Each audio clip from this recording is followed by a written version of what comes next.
Welcome back, Racing Addicts fans. Yes. Chase Briscoe is still on the gas. I mean, to be fair, I think everybody wishes they had 2 more inches. Get down, bad boy! We're all going to be in debt. I don't know how we're going to do this. Smash that like button, like Brad smashes people in the chart. Well, it was undisclosed liquid. So you're going back to the The door center numbers. number. Where's my Swifties at? Oh my gosh.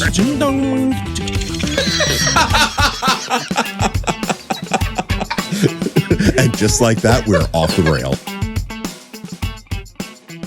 Ladies and gentlemen, welcome back to another episode of the Racing Addicts podcast.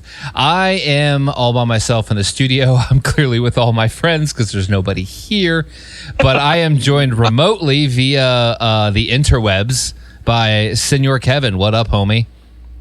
What's going on, guys? How's it going? Now tell the fine people what, you don't have to tell them where you are unless you want to, but what are you doing this week? Hey, I'm on vacation, so I'm just living it up down here at the beach in preparation for Dover. I am currently located about 45 minutes south of Dover, and it's a hop, skip, and a jump for this coming weekend. That's awesome. And potentially you're 15 minutes away from where David's going to be this weekend, although we're not 100% sure yet when he was supposed to. Yeah, he was supposed to be here tonight, and now he's not. So we're not even sure, if he's alive. We're hoping he is, but Well, and there was talks last weekend that maybe he'd be carpooling with me, since we're so close together, and just jumping in one of our vehicles and going up to Dover. But everything's up in the air. But that's pretty much usual for our group. Well, that's true. If we're locked in by Thursday, it's a good week. Which Mitch and I are locked in for sure, and you're locked in as well. Saturday, we will have the Racing Addicts team at Dover Motor Speedway, so I'm looking forward to that. That's going to be fun. Exactly. Yeah. So am I. I'm looking forward to it, too. It's been probably close to 15 years since I've been at Dover, and I love the concrete tracks. So, yeah, I can't believe it's been that long. That's crazy. It's going to be fun. Well, I go past it every summer, but for whatever reason, just everybody stopped going, and I wasn't inclined to sit there by myself and watch, so it's easier to sit at home when that's the scenario, you know what I mean? Well, that's a good point. And I'm excited. I used to camp there every single year, so that I have all the nostalgia for Dover. I think I pointed this out before, that I think Dover is more of a home track for our group than Pocono is, even though we're from Pennsylvania. 1,000%. Sorry, I've knocked that thing over now. No, I did not, but I've knocked it over like 3 times, and it was annoying me, so I threw it. So we'll no longer be knocking it over. It's one of David's stupid bottles. It's out of here. It's gone. Done. I got too many things going on tonight. It's in the way. But no, looking forward to Dover. We're going to have this Supreme Stock Car Series. I properly prepared for it today. I watched the 2001 races from Dover, so I feel like I'm in like a little bit of the Dover mode. So I'm kind of just to get more amped up and ready for the weekend. So excellent. I was listening on the news this morning. They were talking about Dover coming up this weekend, and they said they really revamped the fan experience this year at Dover. So they're thinking that it'll be a lot more fan friendly. Not that it wasn't fan friendly before, but it'll definitely be something new and exciting to experience. Oh, sweet. I'm in. And they general admissioned like almost the entire speedway for Saturday. It's crazy. Nice. So that's going to be awesome. Fun because like if we wanted to move around just for kicks, like we can. So we did general admission, and we can get like literally almost anywhere. Like the actual reserve seating is such a small section. So like 3/4 of the track is general admission. So whenever I used to go to Dover, we always sat right there at the exit of turn 4, right across from the entrance to pit road. Okay. And that's more than likely where we'll end up. I think that's where we ended up 2 years ago when we went. So, it's a good location. I mean, you can see pretty much everything around the track, plus all the excitement of them trying to get off the steep banking and get onto pit lane, which usually is a little chaotic, and you can see straight down the front stretch. So I don't think there's a bad seat in this house. That is true. And the lazy side of it, too, is all of the fan zone experience is right behind turn 4. So for food, bathrooms, whatever, it makes it a short walk because, as I was saying earlier, we're all fat. So we got to, keep a good thing going here. Definitely. I agree with that. So before we get to Dover, we were at Sonoma, where SVG won again. And you know what's hilarious? I did not even have to change the first note on our notes for this week. That's great. Which is kind of freaking ridiculous. So the guy I don't think that was a surprise for any of us. I know. It's like we could have just not ran the race and kept everyone home and just here's the win. Just you got it. Then it would have been maybe one less race that I didn't want to jump in the bathtub with a toaster, but we'll get to that. So so what I have a feeling I'm a little more critical on yesterday than most people based on Twitter. So what would you rate the race? You have to go first. Honestly, I'm going to give it maybe a 4.5. I really didn't think yesterday's race was very exciting, and I absolutely hate the way that they redid turn 11. Turn 11. Is that the U-turn? That's the hairpin before the start-finish line. Oh, yeah. The tire stacks were kind of fun. Like, I kind of dug the... I like the tire stacks. Even though they had to reset them pretty much anytime a caution came out, the tire stacks allowed them to get a little bit more racy in there, where since they put that wall in there, I think that really cut down on the amount of action in that corner. Well, and like... All right. I'll do my rating. So my rating is 3.5. Because so we're not far off. No. I think Sonoma is already one of the most boring tracks on the schedule, and then you add in this car where nobody can pass. Like I thought it sucked. I thought it was a very typical NextGen race where like you had 2 hours of nobody able to pass, and then the end turns into a poop show because everyone just forgets how to drive a race car. And it's not that they forget to drive a race car; it's that they just all barrel in because everybody's bunched up. Well, yeah, exactly. But I do agree with what you're saying. And it just gets old. Like I don't. Yesterday I was like, why am I watching? Like, why am I watching this? And then, and then of course SVG wins because that's just what we do now. And now our driver that is 27th in driver points is 3rd in playoff points and has the 4th most playoff points of the whole season, which is just ridiculous. Like it's such a. I like SVG. Don't get me wrong, but I do think there is something crucially flawed with this playoff system. Oh my gosh, because like now this Sunday we're going to be back to him running 32nd. Like yep, pretty much. And it's just kind of like insert eye roll here, and that's kind of where I'm like, give me a break. Now, don't get me wrong. I think if SVG has a little bit more time and continues to develop his skill, I think he can be a good oval racer. But the road courses definitely fit into his racing experience prior to this point. Oh, 100%. So I'm glad to see him do well, but I want to see him evolve as a driver and get better too. Yeah, exactly. And that's I don't want to dog him. I think it was just encapsulating the whole thing. Like, one, I'm so sick of road courses. Like, I can't wait to not be at a road course for a while. And this track itself is boring. And then it's like, oh, and by the way, SVG won like all the stages in the race again. And it's like, yeah. Well, and then I picked Allmendinger before the weekend, and the fact that Allmendinger got taken out by somebody else driving off course and kicking all the dirt and debris on the track, it just was really kind of frustrating for me. I won't lie. Yeah, and his car looked really cool too. Like that Penske was kind of dope. He was running top 10. I mean, he started off 5th, I think. And then he was still in 7th whenever that incident happened that took him out, and then he was back in the 20s and 30s the rest of the race. Yeah, it was just I thought he would have more for him, but apparently not. And like this car is very similar to a supercar. So like the irony is Shane has more experience when it comes to road courses than the NASCAR guys because he's racing almost the same car on a style track that used to be their only track because they don't do ovals, pretty much. So yeah, it's a little bit one-sided. So whatever. Well, and I think once. Well, and to make a further point, once you got so far back in the pack, there was only so much you could do. So for Allmendinger to race back up into the 20s, that was pretty good considering how few passing zones there are on that track. Oh, 100%. Like it was kind of a joke. Like you'd see these guys that were supposedly dominant, and once they dropped to the 20s, they were gone. It didn't matter when it happened. You're never seeing them again. So. Well, and there were very few cautions yesterday also to bunch the pack back up. So, no passing, then no cautions to bunch everybody back up. I think that just made for a disaster if you were basically from 10th place back the whole race. Yeah, No, I completely agree. And I have never been more excited for Dover in my life. I am like, oh my gosh. Right now, Dover Motor Speedway is the greatest track on the circuit because I'm just so excited to go somewhere not a freaking road course. Well, I think either you or somebody else said it in the chat that going to Dover is going to be almost an orgasmic experience. Yeah.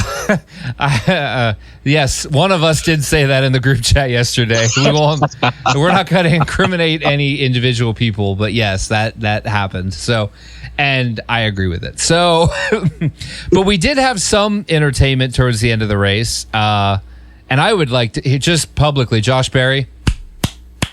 Oh, love it. Love everything about it. Oh, You're a stud, dude. Yeah. I already like Josh Berry. I like you even more now. Freaking doing the Lord's work. Come on. And like, hell yeah. With no doubt at all. I saw a meme that said something to the effect of hired assassin to take out Hocevar, and I just loved it. That's awesome. Because there was no question that it was intentional. Oh, yeah. 100%. He definitely just, right into him. He's like, we're done. We're done. But you know what? This is the respect that Hocevar has built the last 2 years. Like, this is why I guarantee you, the entire industry, maybe minus Spire Motorsports, the entire industry has a little more respect for Josh Berry today because of what he did yesterday. Definitely. Because the entire industry is sick of him. Without jumping the gun, does this mean Josh Berry is going to be the one to make these rookies toe the line? I mean, I don't see Berry as necessarily being that instigator, but I kind of dig it. I mean, I would love, because I want anybody to step up and do that. So, like, if Barry's the guy, come on, man. Do it. I'm in. You got my vote. Plus, he's a great driver. I agree. So, definitely. But just 10 out of 10, or 11 out of 10, because that was literally like we joked last week that Bubba Wallace and Alex Bowman saved Chicago at the end. Josh Berry, he did his best to save Sonoma, I thought. Like, that little bit of chaos. Yeah. I was like, bring it on. And the in-car is like, I was wondering if, like, because someone posted the in-car, and I'm like, oh, maybe this will show that there was, it was just a bad angle. Nope, it was even more blatant. It was pretty damning, but I still love it. Love everything about it. Oh, give me every minute.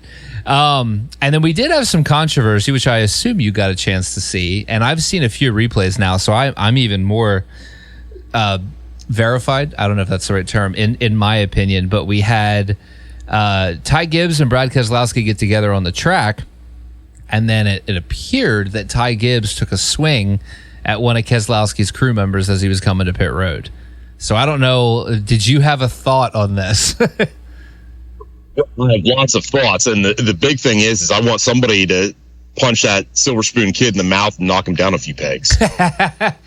and like, man, I tried to give him the benefit of the doubt looking at it, but RFK posted a video today from, like, the crew members wear the helmet cams, so you get the crew member POVs of this.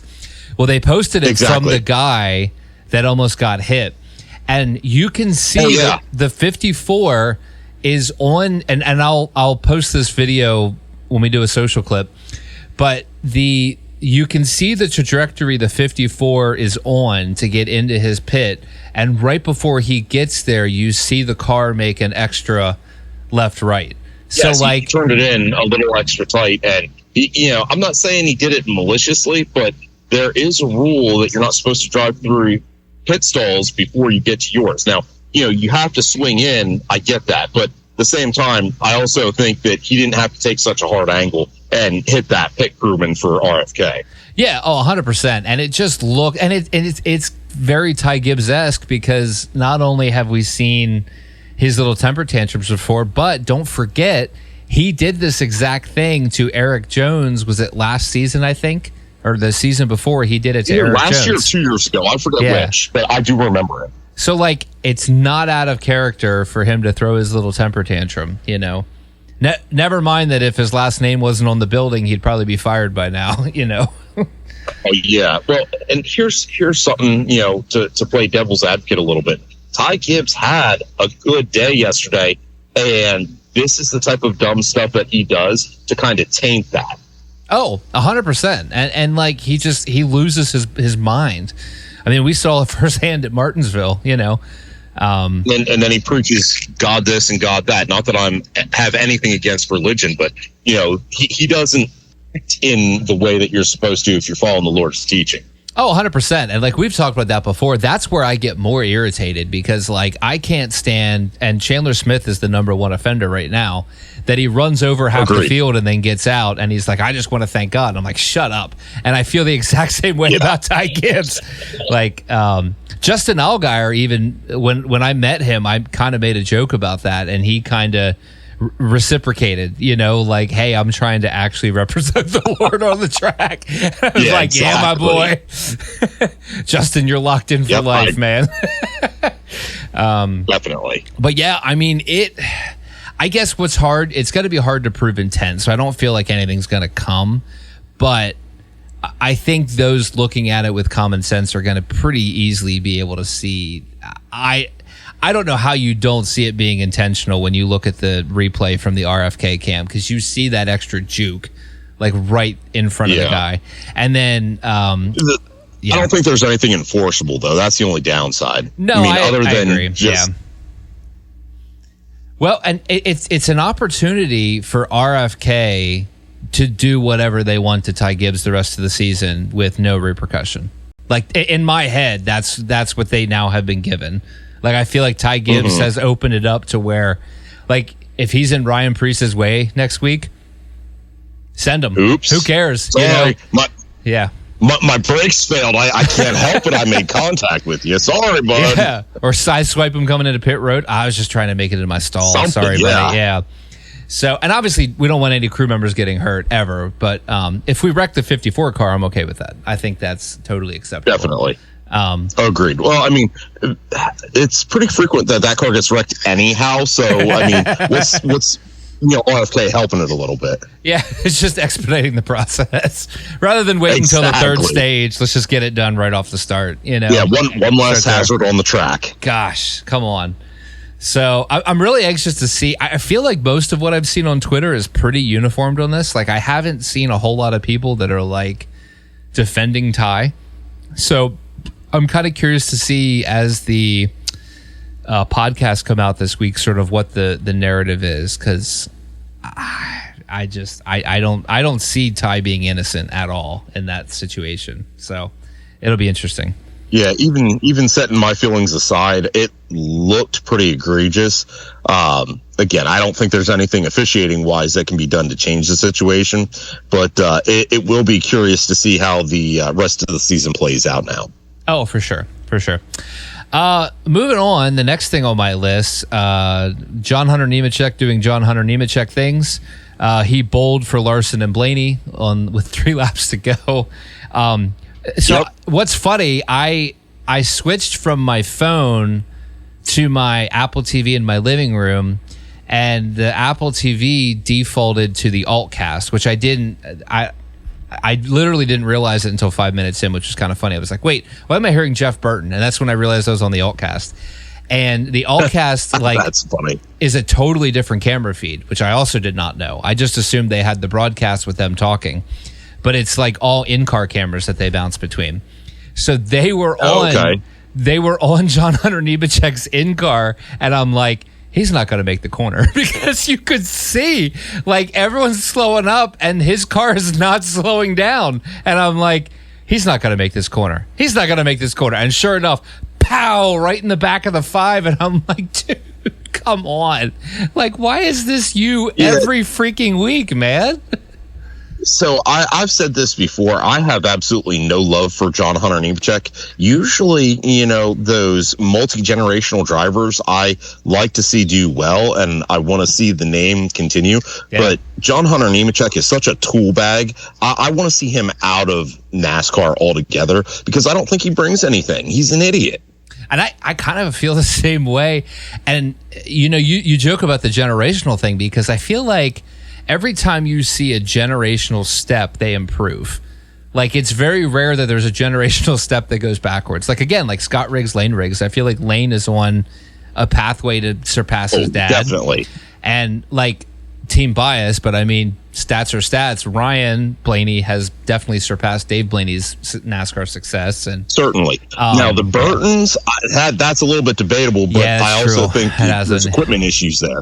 I mean, Jeb Burton, I can definitely see him paralleling his dad's career, and he's not, real flashy guy, but when he has good equipment, he shows he can get the job done. Harrison Burton, on the other hand, I think they tried to progress him too quick, and he wasn't ready. Because I definitely think Jeff Burton's better than Harrison. Oh, 100%. And what's hard is, like, with Jeff Burton's accomplishments at this point, I don't know that it's even possible for Harrison to catch up. But Jeb's got potential. He's doing really well in that 27 car. I think he's agreed. I think he's outperforming. I love seeing Jeb do well. Oh yeah. I would like to see Jeb get more of a push than Harrison. Honestly, like. I get it. Ward Burton, it was quiet, reserved guy and everything like that. But I definitely think Jeb Burton has more talent than Harrison at this point. Yeah, no, I completely agree. And he definitely maximizes what he has better. Like not even just raw speed, but even like Jeb can finish 11th in a 16th place car, whereas Harrison can finish 20th in a 14th place car. You know what I mean? Like, he has that driver acumen where he has like a head on his shoulders and kind of see what's happening before it takes place. I think so, for sure. And just knowing when to go. And obviously Jeb wrecks a lot too, but like I he's impressing me more than Harrison, for sure. Yeah, I'm 100% with you there. Next on the list. All that aside, John Hunter Nemechek, he needs to go. Yeah, I'm done with him, and yeah, whatever. He's around for at least a couple more years, but man, I'm good. Next on the list, and I'm so sick of talking about this. And like, I've gone from, the toaster in the bathtub to like, I just want to start punching people in the face. And part of me wants Blaney to just go out this weekend and just wreck everybody. Like, I'm so sick of seeing Blaney get wrecked by every other freaking car on the track. Like, I just want him to go to Dover and just dump everyone. Like, everyone he gets to the backup, send him. And then win the race. Just drive through them. Oh, yeah. Put a big old ram on the front of that so he can push people a little easy. Which, like, why not? Everyone else is freaking doing it to him at this point. Like, I'm just, it's getting so old. Like, it's just... I mean, he's had 9 DNFs on the season, I think, is the stat. Is it 9? It's 7 or 9. I think that's a career high DNFs for a season. And then even the other races that he's still finished, but he's finished way worse than he should because of someone else's stupid actions. And it's just like, and again... Well, and then his pit crew for half the season screwed him up. Yeah. And thank God they've been killing it lately, but personnel change helps. Bounce that tire changer. Yeah, now Lane Riggs is suffering because I'm pretty sure he's pitting Lane Riggs' truck in the Truck Series. So yeah, I think so. Sorry. So as a fan, we're still getting screwed by that guy. Pretty much. Gosh, it hurts my soul. Great guy. Just, man, he screws up a lot. But I mean, it's just, he doesn't have a great track record on road courses. And it's like Sunday, he qualified well. He's running well. He's passing cars. He's going for third. I'm like, oh my gosh, like this is going to be like record day. And then sure enough, Buescher gets loose twice. Like he hit Blaney twice. I'm like, dude, like you couldn't have collected it after the first one. And then sends him. And like, I think the first thing I tweeted on our Twitter account was like, yep, that's about right. Like, what else do you say? I think you said that you're adding Buescher to your list of drivers that you got hate for right now. Yeah, he's temporarily joined the list. I think Christopher Bell has come off the list by now, but I'm not sure. He might still be on it just for good measure. Just until I feel better. He's a Gibbs driver and guilty by association. Well, there's that too. I mean, yeah, you stay on there longer. And like, I love RFK. Like, RFK is typically who I root for whenever Blaney gets wrecked. But I did not root for Buescher yesterday. I can promise you that much. And it's like, just every week he's the recipient, and I'm just done. Like, I'm just done with it. I'm like, just pick a week and just decide you don't care and just wreck everybody. Just level the playing field, make everybody humble, and know that I'm not taking any more crap. Yeah. Well, and I wonder, if you need to do that, because you look at like the aura that Dale Earnhardt back in the day created. Like, I don't know that you would see what happened on Sunday happen to Dale Earnhardt in that time, because I think people were too afraid to get loose and hit him. And maybe it's time to bring a little bit of that fear out of the 12 car. Like, let's get just a little Dale Earnhardt vibe going on. I think there might be something to this. Well, and I think that goes back to something else that we were talking about. We need a veteran to step up and really kind of check these young guys and keep them humble. And, Earnhardt was great with that. He was an aggressive driver. And, I'll say it. I thought Senior was dirty just because he would always go for that quarter panel shot. Yeah. But the thing is, he kept everybody honest. I'll give him that. Oh, he did. And again, I don't want to rag on Buescher. Like, Buescher's a great guy. It just ticked me off. I'm like, dude, just don't overdrive your car. Like, if there's someone outside of you, just don't overdrive the corner, so. Yeah. And again, he's not had the best season either. And I get it. He wants to try to win his way into the playoffs too. So, in some ways I do fault him just because I hate seeing him take Blaney out. But at the same time, I can also understand the hunger and the want, because he came so close to several wins last year. And now here we are this year. And I'm not saying he's fallen off, but he just hasn't been as dominant this year. Which I do agree with, which is very weird because, we dogged Priest so hard as the DEI hire for RFK, and then he's been the top dog, I think, almost every week this year. He has. But he's the standout at RFK, in my opinion. 100%. And I think if you lined up all three drivers and said who's the most likely to win before the regular season ends, I would 100% have money on Priest. That's where I would be. Yeah. Yep, I agree.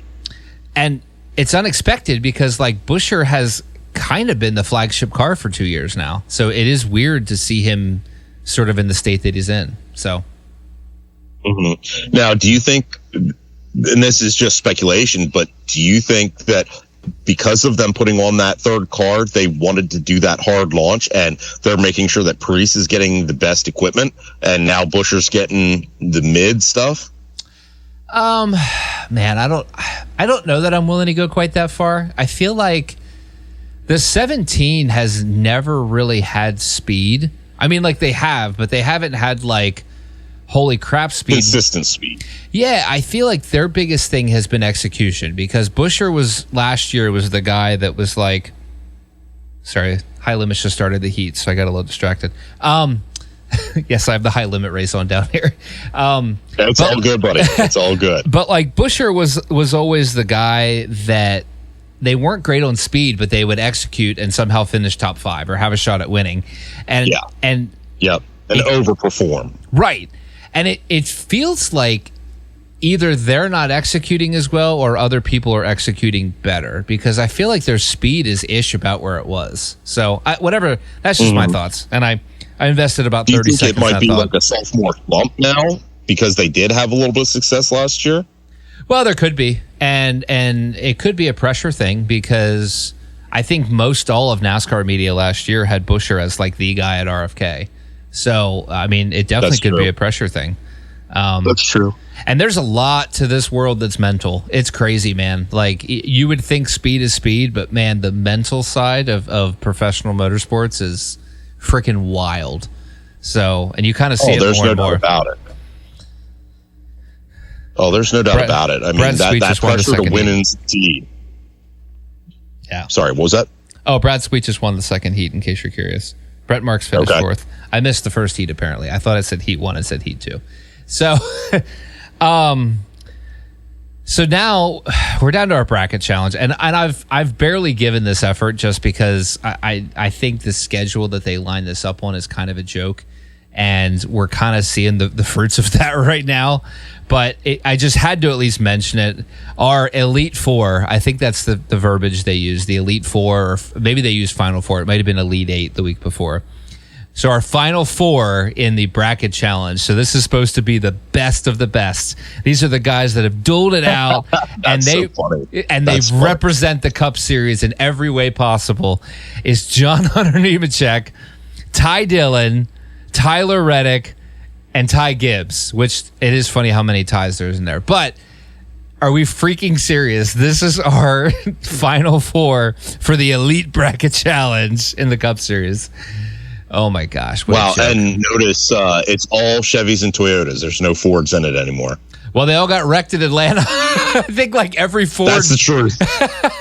I think almost every Ford got knocked out of the bracket in Atlanta, which is freaking ridiculous. Or Penske cars, at least. So it's, I mean, we're getting exactly like what we predicted. So honestly, I want Ty Dillon to win the thing because I want the worst seed in the bracket to win just to show how ridiculous the schedule was for this bracket. So I'm 100%. The one thing I will say to that is I hate seeing a Silver Spoon kid win it. However, the fact that he is really kind of taken on the mantle and start talking crap to everybody, and I know he's just hamming it up for the media, but I'm kind of digging it. I won't lie. Oh, me too. Like, he has his personality during this, he needs to keep because it's been really good. Like, I have massive props. Him more likable. Yeah. Like, massive props to Ty Dillon in this because he's taken the opportunity and ran with it. And like guys like us give him a lot of crap. So take the opportunity to tell us we suck. You know what I mean? Like, it's great. Like, he's doing a really good job with this.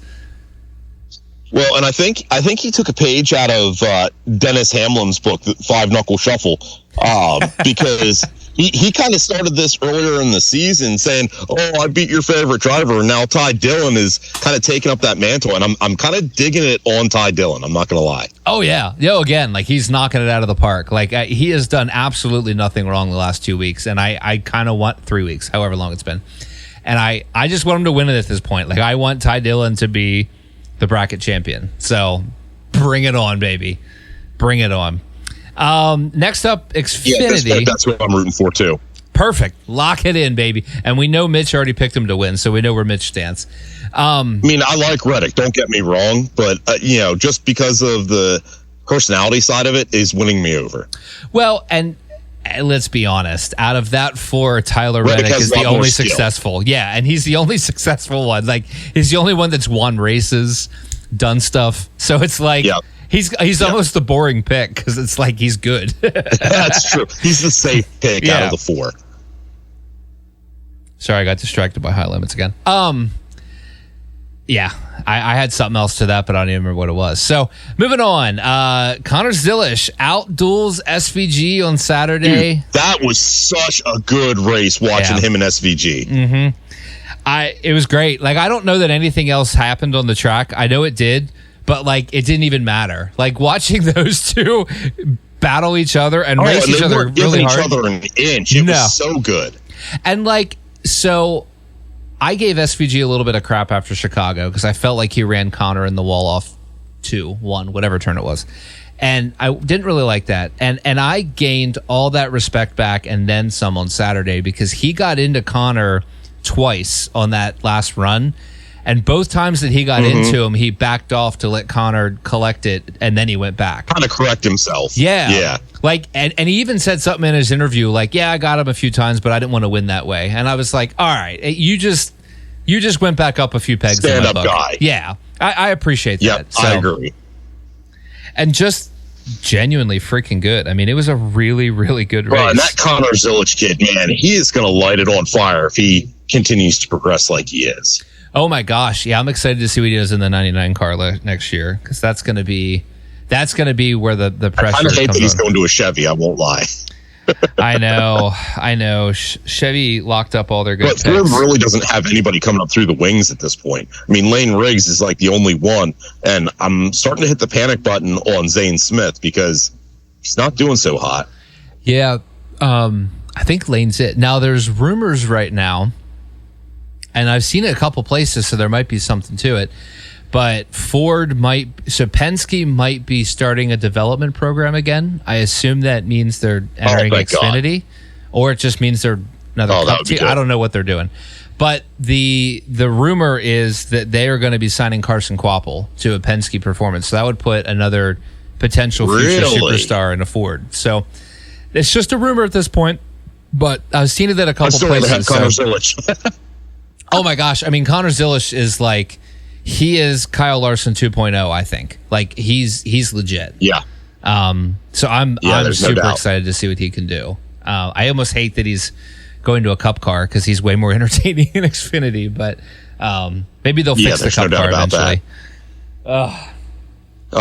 Gen 8 when? Yes, amen. Every day. They keep wrecking in high limits. This is literally the second wreck in the third heat, which is ridiculous. And it's just guys busting their butt. Oh, dang, this guy went up. I didn't even see that he flipped. Wow, he flipped like a couple times. Who was it? Someone I don't know. 21, 33, 2, 22, 24. I don't know. His number's a little muddy now. Yeah, just yell out all the numbers. It's all good. Yeah, 21. Okay, I didn't recognize the name or the car or anything, but I know Danny Dietrich's running fourth right now in the heat, so he's got to get a few more spots to get up there. Nice. But and they have a stacked lineup tonight, dude. There's like 48 cars that showed up for this high limit race, so this could be good. Dang, son, that's a lot. I tried to read his name again off the wing, but it's all crushed, so I can't see it. He did get out of the car. He's fine. Car is not fine. Well, that's good. So, as long as everybody's safe, that's the important thing. That's all that matters. Swalich surprisingly doesn't suck on Saturday. Finished P3, I believe. That's a first. Dude, that was like when I saw him up there towards the end of the race, I was like, all right, well, here comes the pileup. Like, I was just like, how many people does he wreck? You know, like, who all gets taken out? And it was kind of weird, honestly. Like, he just ran a smart race. Is that the first time he hasn't wadded up a car in the second half of the season? Oh, gosh, it's got to be, right? Like, it's got to be. Yeah. That's all I'm thinking. I think. So, hey, credit where it's due. I'm not saying I'm a fan. I'm not saying I'm going to root for you next week, but credit where it's due. That's all I'm. Still, while we're on the Xfinity series, there was a lot of mechanical failures in the Xfinity series this week. That was wild. Yeah. I was kind of surprised by that. Yeah, I didn't feel like Sonoma was that mechanically abusive of a track, but like maybe it is. Maybe it's because there's a lot of altitude changes. Maybe that there is. I don't know. Well, and I know that track, just like any road course, is hard on the brakes, especially that turn 11 hairpin. Oh my gosh, yeah, for sure. So it's where everyone's colliding, which is hilarious. And I know. Speaking of Sonoma, so we already discussed that we like the tire stacks better than the wall that they built. Do you remember back in like the late 90s, early 2000s when they had the foam piece on that corner of wall, and every lap they kept tagging it? I think so. I'm trying to remember. So what is that? Technically, that's what, turn 3 or 4, I think. But now they have the safer dirt there, and they did have an extra tire stack out that they had, some rubber sheeting around. But back in like the late 90s, early 2000s, they had basically this big foam piece that they put on right there. And I can remember like every lap, somebody was tagging it and busting it up worse and worse. That's hilarious. I wish I could remember that. I mean, it doesn't surprise me. I remember when they did that stupid carousel, which took away like the 2 good passing zones of the track, and it was like, what are we thinking, guys? Gosh, the bus stop works at Watkins Glen, not at Sonoma. Yeah. Oh, 100%. Hey, Double D up to third. Nice move. Larson's coming too. He's coming quick. Larson's up to fourth. Yeah. Yeah, big shocker. Breaking news, guys. Kyle Larson's fast in a sprint car. Yeah, shocking. Just like SVG winning at a road course. Yeah, it's like literally the same. It could be the same tweet. SVG wins a road course. Kyle Larson wins a dirt track. That's, yeah. So no hate, though. No hate. Just to be expected. Yeah, exactly. This will be fun to watch tonight. There's some really good drivers in the field. Fun track, too. It's super racy. It's a little bit technical, but you can still kind of... Where are they at again? Fremont. Oh, okay. Yeah. Fremont. Sorry. I'm ADD. Austin Hill is back to dumping drivers, which is hilarious because I just remember back to when he did his big speech about how he and Justin Allgaier were going to... Oh, gosh, I thought he was going to get T-boned. When he did his big speech earlier in the season about how him and Justin Allgaier were going to be the leaders of the sport and teach these young kids how to race, and it's like, you? Yeah. Like, Allgaier, I'll bite, but but you're not that guy, bud. You're not that guy. I mean, I'll put Harrison Burton in before I put you in, buddy. Like, let's be realistic. Like, you get into people on a weekly basis. Yeah. So it's today funny. And today. Gosh, that was so close. Guy spun off too, and I so thought he was getting T-boned. That was really close. I mean, I'm glad he didn't. And Daniel Dye. I think part of why you're in such squirrel mode is because you don't have any of us reining you in the studio. Well, there's that, and like I'm having to do David's job and camera switching and everything, and I'm just like, nah, whatever. Daniel Dyer ran off the track in turn 2. Again, that could be a weekly tweet. That's not really a newsworthy item. Yeah. We'll hit IndyCar briefly. I just threw a couple IndyCar notes down. Oh God, don't get me started. Penske is doing terrible in IndyCar ever since the Indianapolis meltdown. Well, and they had speed this week. They had a lot of speed, and they just had the crappiest freaking luck in the world. Like literally, they went through because I wasn't. McLaughlin got taken out by somebody else. Yep. Will Power had a mechanical failure, and Newgarden was up there until he wasn't. Yeah, and Newgarden should have won both races. And both races, something happened. Like, so in the second race, he pitted at the beginning of a pit cycle, and as soon as he entered pit road, the caution came out. So he lost all that track position. And of course, IndyCar is even worse than NASCAR when it comes to passing. Like, it just doesn't happen. Yes, it is. Well, and especially at Iowa, which was a small track for them. It is. And did you see the post about the tornado warning in Iowa that shut down practice? Dude, that was wild. And like, there was a funnel cloud off property. I don't know if you saw that picture. I saw that picture. That was a little sketchy. Dude, that was freaking insane. Like the Iowa Speedway released an official presser that was like, we recommend you seek shelter anywhere you can find. Like, get out. Like, it was bad. Like, it was crazy. Now, I will say I like the weathered surface of Iowa. Can we see NASCAR back there again, please? They'll be there in a couple weeks, months. They're there soon. They're there this summer. Yeah. Yeah, we're going back, baby. There for a while, Iowa was off the schedule, so I'm excited for them to go back and see what it has to offer. Oh, it's great. And so it's kind of funny because we talked about Richmond a couple weeks ago. Like, Iowa literally is Richmond, but built correctly. Like, the size of the track is identical, but Rusty Wallace built Iowa, and he basically fixed all the shortcomings of Richmond when he built Iowa. And he's obviously right. I love the way that track has come together. I really do. Oh my gosh. Give me that. Even with the NextGen, it put on a good race. That's how you know it's a good track.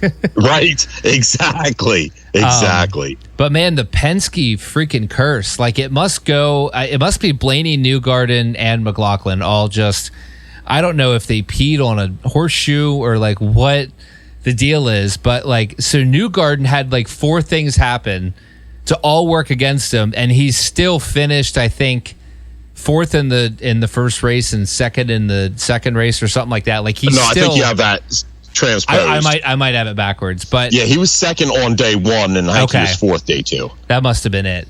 And it's like the guy cannot catch a break. And then you said McLaughlin. McLaughlin came from the back to 4th on the first day. That's why I had that number. McLaughlin came from the back to 4th on the first day, and then literally it was like lap 5 in the second race. He gets taken out by someone else's wreck, and you're like, dude. And then, of course, like 2 hours after that, Blaney gets taken out by Buescher, and you're like, what is going on with you guys? Like, that Penske shakeup at Indianapolis for IndyCar. I mean, ever since then, it definitely seems like Penske's on its heels and trying to play catch up. Now, I will say it was nice to see them have speed for a weekend because all 3 cars were legitimately fast at Iowa. So that was cool. Mm-hmm. Yep. And then, like I said, Newgarden should have won. McLaughlin, at the very least, should have been top 3 podium for both days. And then Will Power was pretty good, too. So I just don't like Will Power. Well, and I think McLaughlin's in a contract year, too. I think that they are trying to figure out what they're going to do with him, if he's going to be around next season or if they're going to search the market. I think he's got to be staying. He's got to be staying. I mean, he's been the most consistent guy. Yeah, I like what he brings to the team, but he is getting up there in age by racing standards. So, I don't know. It'll be interesting to see. Hey, get him in NASCAR. Kick him into the Xfinity Series, bring him up to Cup. SVG .2. He's not doing worse than Cindric. Dude. Hey, and they fired his dad, so now they can put Scotty Mack in the 2 car. Let's make that happen. Right? Yeah. That'd be cool. Bring it on, baby. But they were good, and dude, rough turnout. I don't know if you got to see pictures of the stands from this weekend. Oh, it was empty. It was barren. Gosh, I felt bad. But like, they didn't promote it. Do you think the weather was the big contributor to that, or do you think it was just that Indy doesn't have that big a following in Iowa, in the heart of corn country? I think it's everything. So obviously, like the Indy 500 has been kind of their season for years, but true. Look at the races this year. Their racing product is not good. It's not good at all. And this is the same thing I rant about with the Cup Series all the time, where we're constantly talking about markets, and I'm like, screw your markets, make the product good, and people will come. And exactly. I think just like in a Field of Dreams, the same thing. If you build it, they will come. In Iowa, and clearly they didn't come. Because the racing product sucks. And like, I'm not trying to be rude, but the racing product in IndyCar right now is trash. It's awful. I mean, even the Indy 500, I thought that was one of the most boring Indy 500s we've had in a while. Like, it's just not. It wasn't great. No, and it's this stupid hybrid system. Technology is not good in race cars. I will die on this hill. The more technology in the cars, the worse the racing's going to be. I kind of like the hybrid system with the push to pass and stuff like that. It's just. I think what they're doing, though, is making it too hard to sustain the runs, because you basically get one short burst and that's it. And I understand that you can adjust how your push to pass works, but I think it's stalling out the cars too much, because as soon as someone feels like they're getting past, they're going to hit the button too, just to kind of block them up. Yeah. Yeah. I mean, it literally feels like NextGen, but more. Like, all the things we hate about the NextGen, it's like even more so in IndyCar. It's wild. So it's a shame. And I want to see them turn it around. Their numbers are bad. Dude, their numbers are so bad. I saw a slight increase. Was it 3 weeks ago? They had a slight increase, which is good. I want that. I want them to do well. And it just hasn't happened yet. So that's all I had. Pelot won for the 284th time this season. And Pelot's pretty much got the season locked up at this point. Oh, it's stupid. Like, you look at the points, like it's comical. Like, Pelot is probably going to wrap this up in next month. And Award won the first day, which honestly, it was fun just to see someone else win, even though I was so mad because I wanted Newgarden to win. Yeah, I agree with you. Just didn't work. Yeah, didn't work. So, and I don't even know where they're at next. Like I said, I loosely follow IndyCar because it hasn't honestly been worth following this season. So I've kind of backed off a little bit. I've been following more dirt and less IndyCar. Hey, that's not a bad thing. That's what I'm saying. News, rumors, we don't have too much. The lawsuit stuff is ugly. It's not good. I've been following that, and it looks like 2311 and FRM are basically going to lose their charters. It is kind of what it's looking like right now. Well, the good news is for 2311, they have no shortage of money, so they'll just buy it back. Yeah. FRM, on the other hand, they might be in a lurch. Gosh, it's going to be bad, And then what's interesting is, and I'm trying to get info because there's certain elements of this that are really confusing, and I think there's specific answers that even they don't have right now. But because my question was, so if anyone knows, please send me a message. So let's say that they lose their charters. Well, obviously, they bought those charters from teams. Like, for example, Gene Haas. They just bought from Gene Haas and Tony Stewart. They both did. So does that nullify the sale? Because they're saying if they lose their charters, it backdates to December 31st, 2024. Well, they bought the charters from Haas after that. So does that mean it nullifies the sale and basically Gene has to give the money back? Or does that transaction stay as is and NASCAR just re-inherits them for $0? And I think it's going to be the latter of the two, honestly. I mean, I don't see the money being given back. No, and from what I think what I understood from Jeff Gluck's tweet, and I appreciate him following this so closely because I've been like using his Twitter to kind of figure out what's going on. It sounds like that's correct. Like, if this happens, basically 6 charters hit the open market. Is it 6? Yeah, 6 charters hit the open market, which is wild. Like, that is just, especially when you're valuing them at like 40 mil a piece right now. Like, we're talking like stupid money potentially. Yeah, that is kind of crazy. And what that's going to do is the rich are going to get richer, even though they have to shell out the money. The rich are going to get richer, and it's going to hurt the small teams, is what it boils down to. Oh, it is. Well, and what do these teams do? Like, they're going to have, I don't know. I think they're going to have to scale back. Like, I think Riley Herbst is gone if that happens, because I think that's the only reason he's even there to begin with.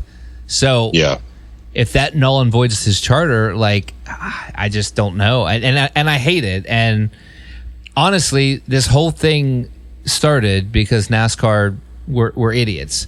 And it's just really frustrating. Yeah, they just wanted to have a monopoly and control everything. Yeah.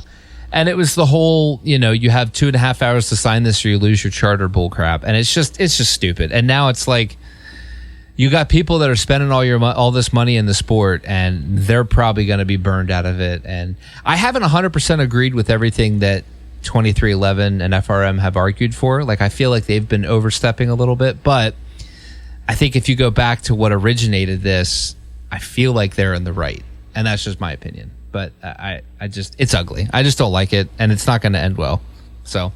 I think again the smaller teams are the ones that are going to suffer from this, and unfortunately, NASCAR is going to get a little too big for their britches and kind of burn themselves through this. Even if they resell those charters and they hit the open market, it's still going to hurt the racing quality. Then you get people like Catherine Legg in there who doesn't deserve to be behind the wheel of a car. Period. Yeah, well, and honestly, my only hope is maybe out of this, leadership gets fired. Right. Because there's some huge holes in NASCAR leadership right now. But anyway, I'm not trying to pick on Catherine Legg. It's just clearly she did not go through the proper channels to build up her skills before she got to this level, because she is back of the pack, field filler, and more often than not a moving hazard than she is actual competition. And I think where people's frustration comes from, at least mine, is it's not necessarily at Catherine Legg. It's the way it was done, because, like, okay, you would not take Tyler Ankrum and throw him in a cup car tomorrow and then expect him to do well. Like, and he's been in the truck series for 6 years. Like, there's a stepping stone for a reason. It's the same way, like, you're not going to find someone running go-karts and go put them in a 410 sprint car. It's just not smart. And it's like, because she ran in the owners league, which, by the way, NASCAR owns IMSA, in case anyone forgot that, because she drove in IMSA, she gets like the free pass and got her NASCAR license approved with zero experience. Like, there's just, I just don't like it. And it's a shame, because I think she's doing well for the cards she was given. Like, I have nothing at all against Catherine Legg, but no, she, the position she's in is not correct at all. Yeah, and it's hurting the racing product, because it's bringing out cautions, it's tearing up other teams' equipment and everything like that. And, okay, she did good in IMSA, or at least was part of a winning team, but IMSA, it's not just one driver. They rotate between 3 and 4 drivers because it's endurance racing. So, was it really that she was that good in IMSA, or is it that her teammates were that much better and were able to keep the train on the tracks, Yeah. No, it's all valid, and it's all concern. Moving forward, props to NASCAR. I feel like they did announce one thing this week that I thought was like a really, really good decision, at least in my head. Bowman Gray is going to be the Clash next year as well. So I thought that was a win. I feel like that was a good event. I thought it was the right place to be for that event. So I definitely think Bowman Gray is better than the Coliseum that they did in Vegas. I thought that was just a flaming garbage bin. Well, and there was rumors that this event was going to Brazil next year, and I'm like, I don't love that. Gosh, that the cost that these teams would have to incur for a non-points paying, we're going to get our car destroyed race, like, it was such a bad. I'm like, please don't do that to these teams. So, Bowman Gray's the right play. And if that is the case, why not keep it at home? But okay, let's make it a dirt event. Like they tried to do with Bristol, and like they did successfully at Eldora with the truck series for so many years. If you want to do something that's a novelty, let's at least make it worth watching. Yeah. Which, and honestly, keep the money at home. Yeah. Which honestly is what they did with Bowman Gray. Like, Bowman Gray's an hour drive for most all teams. It's got the history. It's kind of a little bit of a shit show, but like it is. It but that's owns what the Bowman identity. Gray built its name on. Well, yeah, and like, yeah, it's a win. That's why I think that decision's great, and I'm glad they're doing it. And I think it's the right call. I don't know where else you put the Clash. I know a lot of people want it back at Daytona, but like, I don't think it had an identity at Daytona, and now it has an identity. in my book. Yeah. Like I said, my big thing is let's give dirt another try, but actually go to a dirt track, not a concrete track that you turned into dirt. Yeah, and there's some good dirt tracks out there. Eldora yes, being there are. one. Dude, can you imagine them at Knoxville? How crazy would that be? Do you remember when the Truck Series went there and they just wrecked every 2 laps?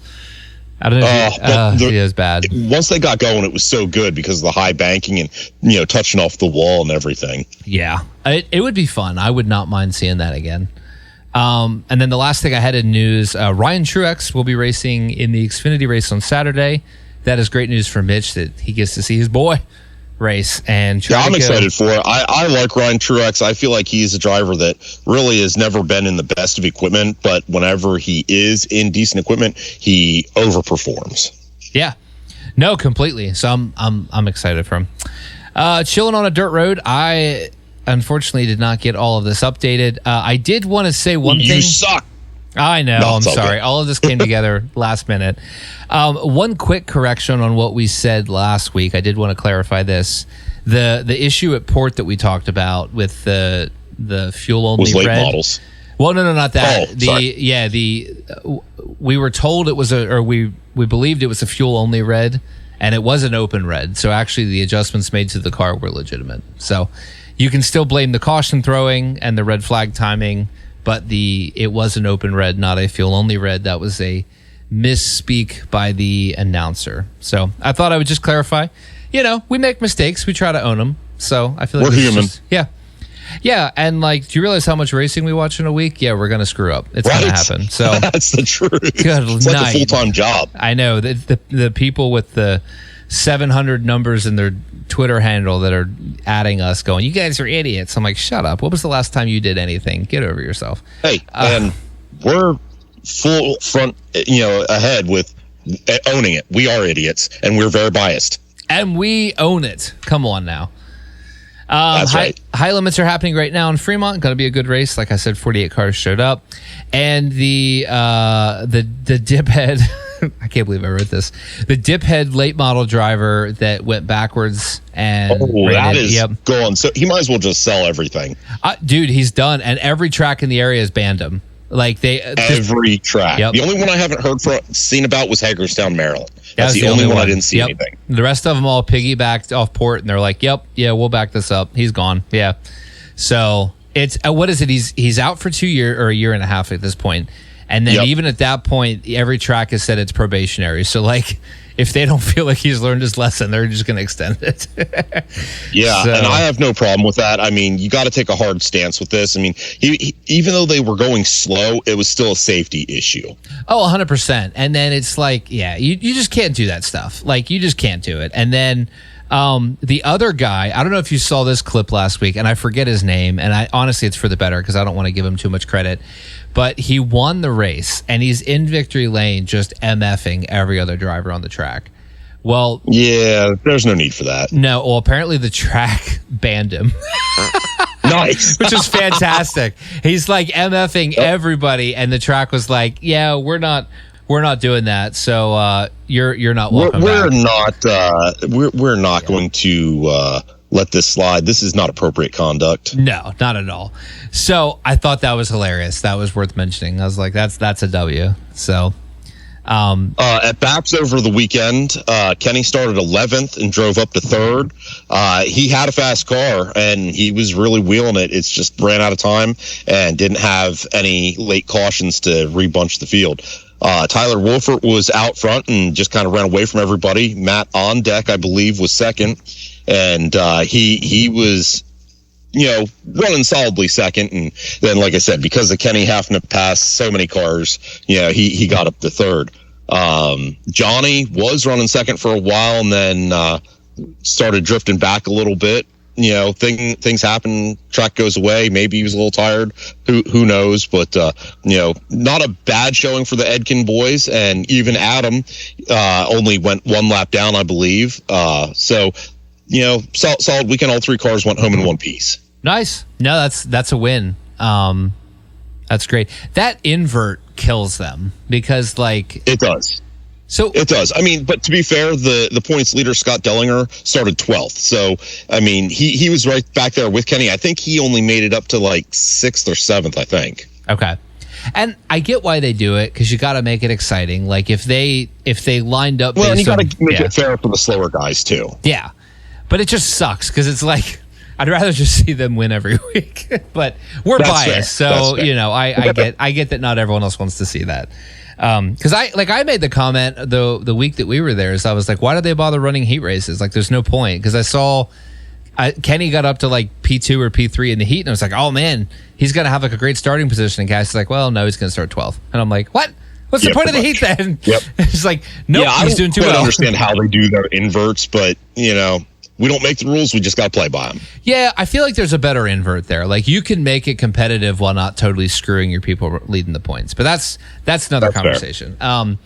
But it's good. We got high limit 70 now. Over the weekend we had Port Royal, pretty crazy, kind of heartbreaking. Jason Whittle was leading by a lot, and on the last lap blew a tire, hit the wall, spun out. I saw that. And he did his best to keep it rolling too. He really he tried so hard. Now there was some controversy because he got out of his car really quick. Like the green flag was still out when he got out of the car, which is a problem. But man, my heart just breaks for him because I know like at that point he didn't care. But technically, yes, he should have probably stayed in the car. And then who won? Wagaman, Troy Wagaman Jr. ended up winning. Kind of handed to him, but it was still a pretty good race. I mean, it was. Yeah. Yeah. What was he at? He had like an 8-second lead or something like that before that tire blew. I think it was half a track. Like it was a lot. Yeah, it was substantial. Because even the announcers, like, it was kind of funny. So they're like, Wagaman up to second. He's coming fast. He's going to try to run him down. And then there was like a pause, and they're like, oh, yeah, he's going to run out of time. Like, I think they were so busy watching the battle for P2, they didn't realize how far out Justin Whittle was. And they were like, oh, never mind. Wagaman's going to finish P2. All right. Yeah, pretty much. But it was good. And Williams Grove canceled. They're like, well, we needed a week off. And then it was like, wait, didn't you have like half your races rain out this year? Did you really need a week off? Yeah, Lincoln rained out too. Yeah. They canceled over the weekend. They actually rained out. Yeah. Williams Grove just called off because they didn't want to. Yeah. And we had a couple PA Posse guys down at Knoxville that did pretty well too, because the Knoxville Nationals are coming up. And then this week is Kings Royal at Eldora. So that's a fun event. I think 2 of the races are actually going to be on FS1 if I'm not mistaken for the Kings Royal. I believe you are correct. Sorry, I told you I'm going to do that all night. I'm trying to look out for you guys. Yeah. Which is going to be fun. Look out for you. Yeah. The last couple years watching the Kings Royal has been phenomenal. Like, such good race. Like, Eldora, they know how to prep. They know how to do all the stuff, man. It's a good freaking show. So I'm excited. And then Knoxville Nationals, I believe, are in 3 weeks. I'm doing this off memory, so I'm really sorry. I'm probably wrong on that time frame, but I know Knoxville Nationals are coming up soon, which is why some of the PA Posse guys were down there this week trying to get some laps in ahead of time. So that's all. Is there anything I missed that you thought of for Dirt Track? I think that catches most of the I think that pretty much covered it, bud. The Outlaws are running too. The Outlaws ran. Shoot, I forget where they ran. It was a decent race. I fell asleep. I'm sorry. I've turned into an old man, and they were like 2 time zones over. So like the race started at like 11. You turn into a dad, not even a year old, and you're already falling asleep watching TV. Dude, it's wild. So I think the Outlaw race was good if I remember correctly, but I don't have any notes on it, so I'm really sorry. So that's it. Race of the weekend. Man, I don't know. Xfinity. Yeah, that Zilisch SVG battle that went on pretty much the whole race. That was on point. All right, I'll back you up. We're gonna go Xfinity race of the weekend. I think watching the Zilisch Van Gisbergen JRM was pretty cool. So next race predictions, we have Dover. Thank God we're back on an oval. If I haven't said that enough yet this episode, thank freaking God we're back on an oval. And David won. Allegedly. I forgot to update the sheet. Allegedly. Yeah, so we're going off David, so hopefully he didn't lie to us, which does tie David and I at 6 wins on the season. Kevin, you're still at 4. Mitch is still at 2. So rolling into Dover, why Mitch? We'll let Mitch go first because Mitch texted me his pick, and I don't think there's going to be any conflict on his pick. So we're just gonna roll right out of the gate. It is. I'm sorry. I'm trying to wrap this up because I see it getting darker and darker. Yeah. And I'm actually watching thunderstorms right across the water heading towards. Sweet. All right. I got lightning and everything. So we're gonna wrap this up real quick so you can get inside.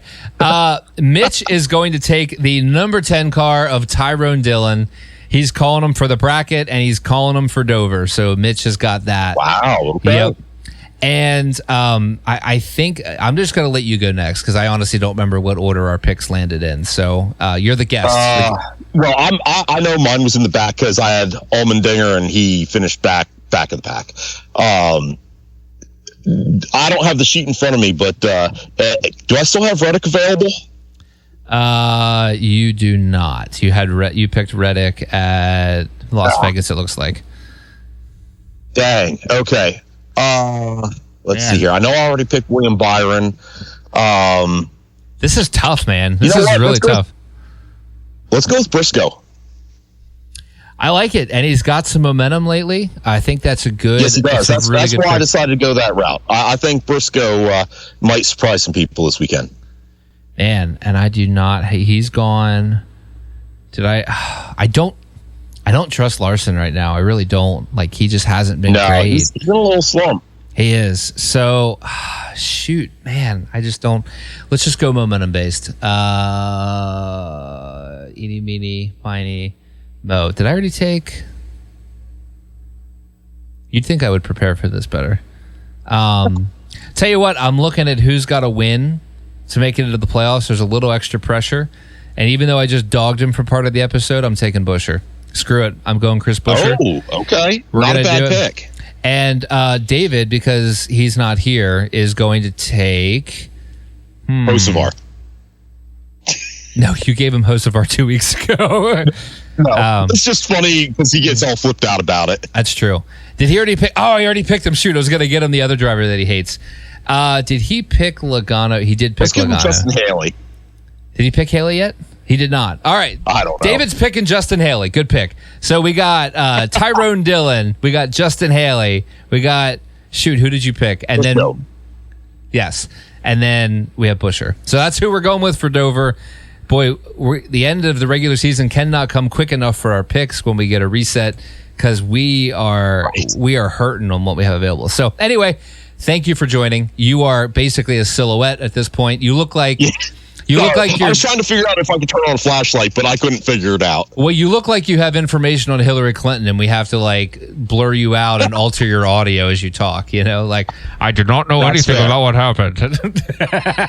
I did not inhale. Oh wait, that's what Bill said. Oh my gosh! All right, final words, Kevin, before you log off. Everybody, enjoy your week. We'll catch you at Dover for the Xfinity race, if nothing else. Love it. I'll double up on that. Dover's going to be fun. If you're there Saturday, please come find us and say, hey, we'll be in the general admission section, a.k.a. 2/3 of the track. So have a good one. We'll see y'all later. Holla.